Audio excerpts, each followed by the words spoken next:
What is up, you guys? Welcome back to another video. I am Nastya Shutka, if you do not know me, and today I'm in a bit of a different area. I've kind of moved setup for today just because I want to get some light into this video, because usually my usual setup is, I'd probably say, a little dark. So I got a message a couple of days ago after one of my glasses case videos, and I got requested to customize some headphones. This will be the first time that I customize a pair of headphones. I've done an iPad case before, I've obviously done glasses cases, but headphones will be a first, and I'm so excited for this idea. So one of my friends is actually a massive Ghibli fan, and she never shuts up about Ghibli, like ever. She has requested that I take her lovely headphones like this, and that I customize them with some Ghibli things. So she has given me some ideas, but we will be taking this and making it a reality. So as you can see, she has little cute stickers on there, which we are gonna unfortunately have to take off. I will say the only thing that I am sort of thinking about and not quite sure of is how much of the actual headphones am I gonna paint.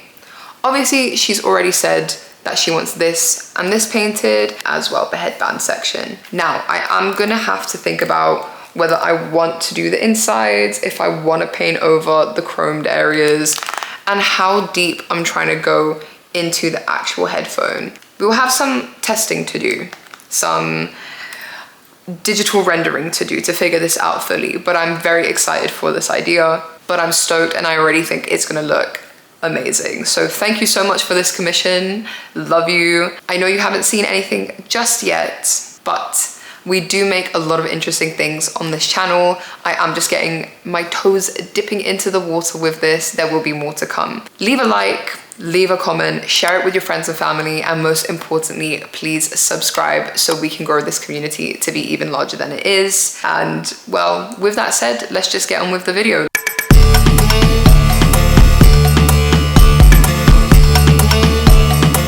So the first thing that I will be doing is removing these stickers, because I do need a flat surface to paint on, and I will need to sand it down just a bit. I'm not sure, but okay, well, that came off quite easily. So hopefully this will be an easy process.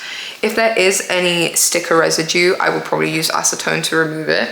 The first thing I noticed is just how pristine her headphones are. Like, she really humbled me with this, because my headphones are destroyed. And these are just so pristine. Like, what? I really am excited for this project. I think I haven't done too much like character painting in a long time, so I really think this will come out fire. Oh, yep, see, there you go. That's our first carriage, and we will definitely have to be using acetone because it's definitely leaving sticky residue. Oh, I feel kind of sad ripping this guy off. He's so cute. But he must go. Okay. Oh, well.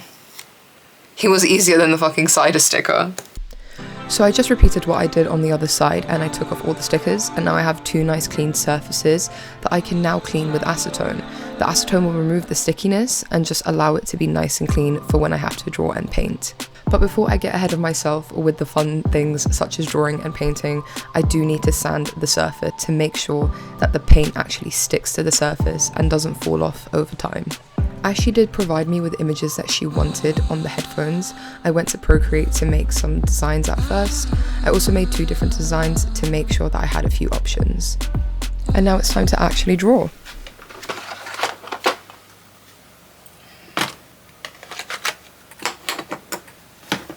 And here I am procrastinating starting the actual process because I am afraid of committing to the design and ruining everything before I even start.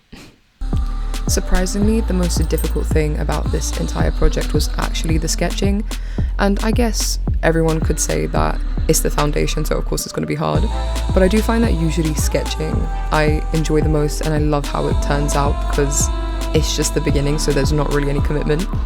But because this was a set of headphones that I had to return to an individual, they're already an item that they know and they have had for a very long time, the fear of messing it up was even more than usual, because if I mess up a painting, I'm just messing it up for myself. But this was messing it up not only for someone, but on one of the most beloved items that you could probably have. Like, headphones are a really big deal. I wanted to make sure this sketch was perfect, and I really struggled initially. I had to re-sketch it about 3 times. So the first attempt, I didn't have any guiding lines, and I misjudged just how small these headphone caps are. Doing it on an iPad is one thing, because, you know, you can zoom in, so your understanding of the size of the item completely dissipates. But when you actually go to draw it onto the headphone, I was just like, this is tiny. I don't know how the hell I'm gonna fit all these details in. There's no way for me to zoom to, you know, get the finer detail. And to be fair, I probably should have actually warmed my hand up before I started sketching, but I didn't think about it. So I did draw it quite a few times actually. And annoyingly enough, on my last sketch, I managed to get it perfect, but it just wasn't working with the aesthetic, so it had to go. It's time to go. Oh, I feel so I just drew her so good as well. Don't worry about it. About a thing. Everything is gonna be alright. I sing to soothe myself as I'm cry erasing. Don't worry. About a thing. Guys, every little thing, it's gonna be alright. Now, with that atrocious scene out of the way, I will say, as much as that hurt me, I am very happy that I did remove that sketch and that I switched over to the other scene with Chihiro and No Face on the train. Because let's be honest, that is one of the most iconic images that you get out of Spirited Away. Compositionally, it just worked a lot better. I also am very happy that I chose to keep sort of white empty and not paint it or draw anything on it, because I think the division actually gives a lot to the headphones as a piece, as a whole. So, pat myself on the back for that one. I just needed a break. Oh. I can draw! Sorry. You can draw! With my confidence restored once again in my sketching capabilities, here is the final sketch, and let's get painting, guys. Now I finally begin the painting process. Now, the paints that I did choose were actually gouache, because in the past I have done customizations where I have used acrylic, and I just really do not like the thickness of acrylic, especially for this sort of customization. I wanted it to be sleek, I wanted it to be quite thin of a layer, and obviously acrylic, you can water it down and you can get watered down ones, but I was not about to go buy a whole new set of paints for this custom. I had paints that were completely fine for this, so I opted for gouache. Now, for those of you who don't know gouache, it is a really good medium between watercolor and acrylic, so it's not thick in the same way, but it's just nice and thin and still very vibrant. I will say that the sanding definitely did a major benefit for this, because had I not sanded, I don't think the paint would have sat as well. I also did notice that when I did water down the paint slightly, just to get a sort of smoother, thinner consistency, it didn't stick as well, so it really needed to be the sort of true pigment, true thickness of the gouache itself. But for the actual painting, I will say that I didn't find it that difficult, really. I actually had quite a lot of fun. For once, this was probably the easiest part of the entire customization. The sketch was definitely the worst, because I guess I was working from a reference rather than my own, you know, creative image.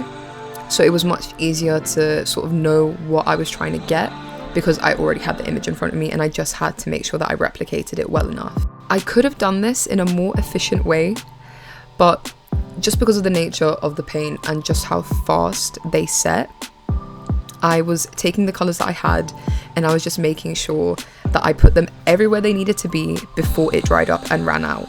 So instead of just working on one face, as I probably would have preferred to, I was jumping around from front, back to top.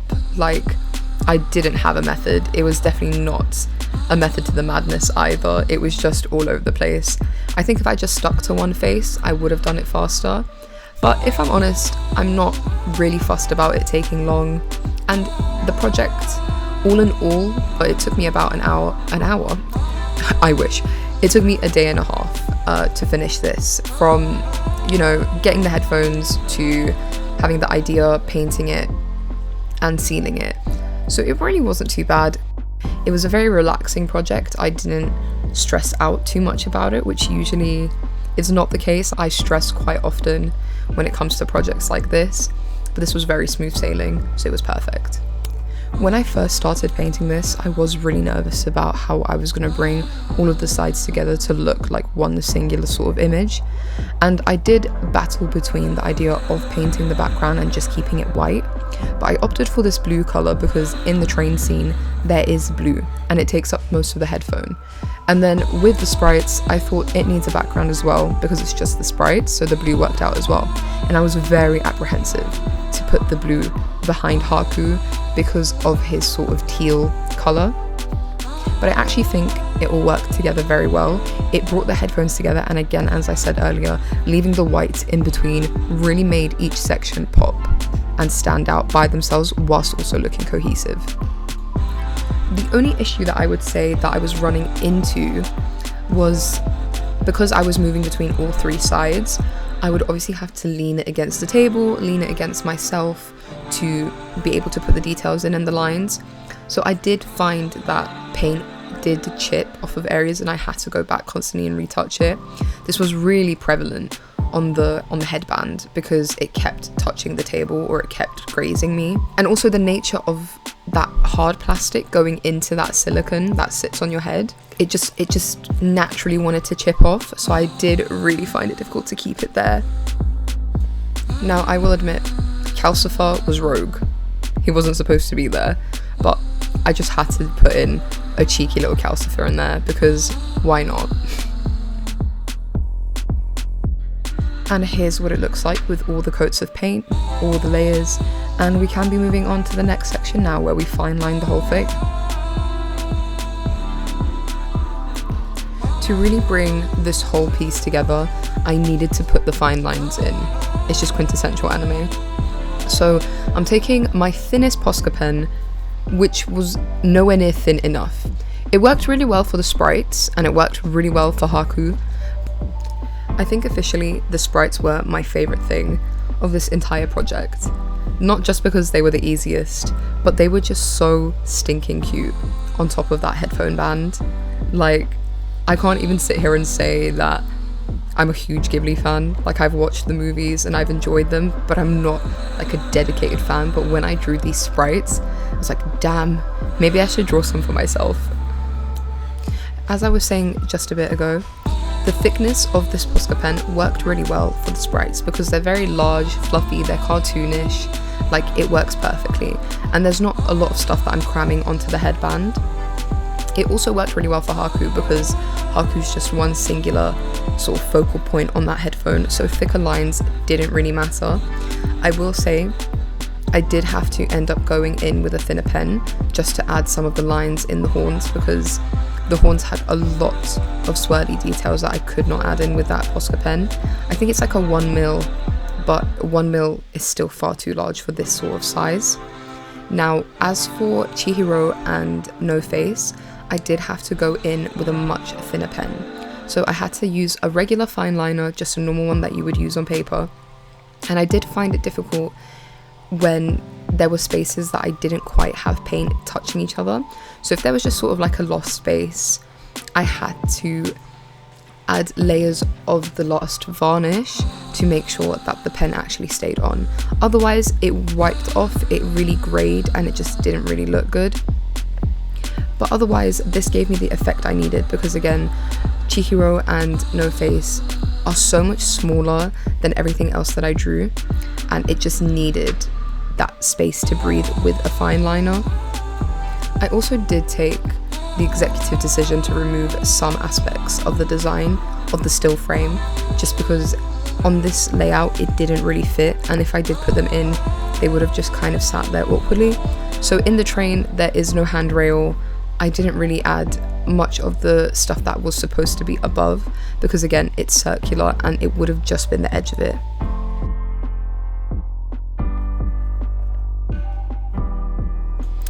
Before sealing, I do need to clean the headphones. So I did get paint onto the foamy parts, and I did get paint into buttons, which I didn't want them to be. I sort of wanted to keep the buttons and the open sections separate from the piece, just so that they weren't all like brown or dark and stuff like that. So I did take the time to make sure that I took some acetone, rubbed it all off in the areas that I didn't need them to be there. I also did get a very thin needle to scrape out paint out of the areas that I didn't want them to be in either.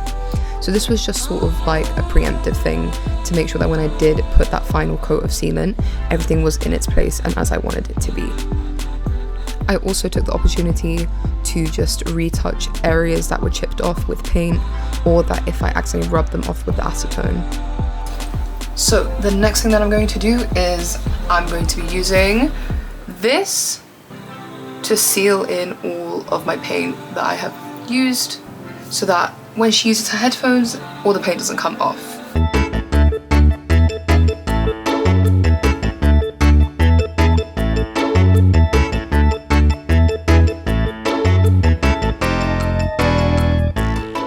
I opted to go with an acrylic sealant because I didn't actually know what would be best to seal these headphones with, because at the end of the day, they have to be durable.